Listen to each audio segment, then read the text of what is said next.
Γεια σας, ονομάζομαι Στάθης Βαρβέρης και θα ήθελα να μοιραστώ την ιστορία μου μαζί σας και να ζητήσω τη βοήθειά σας. Μέχρι πριν από 2 χρόνια ζούσα μια φυσιολογική υγιή ζωή και εργαζόμουν στον αεροπορικό κλάδο,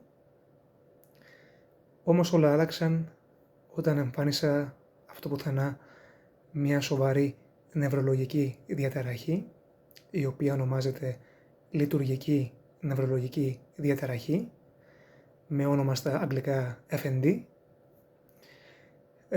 Από τότε δεν μπορώ να εργαστώ, η υγεία μου έχει επιδεινωθεί με διάφορους τρόπους και η καθημερινότητά μου έχει αλλάξει πλήρως. Μετά από μια δύσκολη και μακρά πορεία εξετάσεων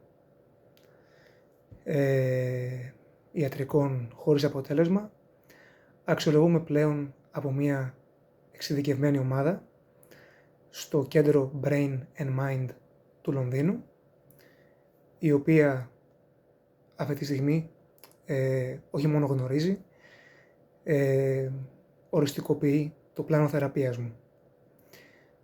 Το εκτιμόμενο κόστος καθαρά της βασικής θεραπείας που πρέπει να γίνει στο Λονδίνο μπορεί να ξεπεράσει μαζί με τα fees, τα σχετικά έξοδα της πλατφόρμας μέσω της οποίας ζητώ για τις δωρεές σας, μπορεί να ξεπεράσει τις 250.000 λίρες Αγγλίας. Ένα ποσό που εγώ και η οικογένειά μου δεν μπορούμε να βρούμε και διαθέσουμε. Στόχος μου είναι να αποκτήσω την ευκαιρία να λάβω τη θεραπεία που χρειάζομαι, ώστε να μπορέσω να ξανασταθώ στα πόδια μου και να συνεχίσω τη ζωή και την καριέρα μου από εκεί που διακόπηκαν χωρίς να φταίω κάπου εγώ πριν από 2 χρόνια. Οι γιατροί είναι πολύ αισιόδοξοι ότι μπορεί αυτό να επιτευχθεί, θα πάρει χρόνο, αλλά είναι πολύ αισιόδοξοι ότι μπορώ να έχω μια πολύ καλή και μόνιμη αποθεραπεία.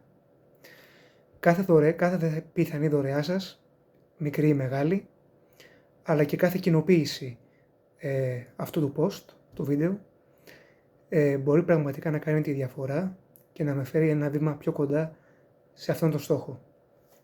Οπότε, σας ευχαριστώ όλους, ειλικρινά, για το χρόνο σας που αφιερώνετε να δείτε αυτό το βίντεο, να ακούσετε την ιστορία μου, η οποία υπάρχει λεπτομερώς και εκτενώς στην πλατφόρμα της δωρεάς, των δωρεών που έχω στήσει, και οποιαδήποτε βοήθεια, είτε δωρεά είτε κοινοποίηση είτε και τα δύο,